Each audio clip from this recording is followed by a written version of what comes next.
का हो बुढ़ऊ एक जन का बैठल बाटा हो देखत बाटा हम खाना बनावत खिला तो तू एक जन बैठल बाटा ऊपर से हमार बाहर उघार बा तोके लाज उज नाही लागत बा बहरे जाके बैठे के चाहिए का रे पतोहिया कैसन गुस्सियात बाटे रे बाहर उघार कइले है त हम का करी हम तोके कहले रहनी उघार कइके बैठ।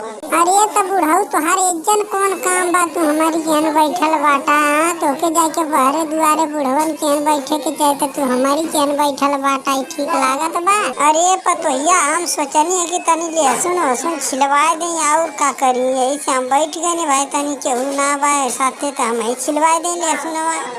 आयो दादा ई त बुढ़वा बड़ा खतरनाक लागत बा हो तनिको एकरा के डर लाज नाही लागत बा लगत है हमरा के बहुत पैसन लागत बा।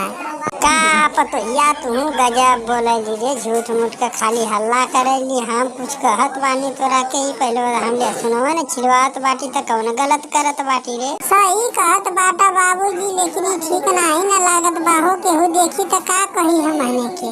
अरे का कही कौनो देखी त का हमार घर का खर्चा चलाई है न कही कि बुढ़वा तो लहसुन छिलत बा ओकर पतोहिया खाना बनावत बा यह न कही और का कही कही के का कइले। सही कहत बाटा बाबूजी हमारे का घर का काम हमारा न करल जाए कि केहू और करे आई। हाँ छिल देबा तो कोनो दिक्कत नहीं बा बाबूजी हम ही गलत सोचत रही तोरा बारे में हमका माफ कर दा बाबूजी गलती हो गई।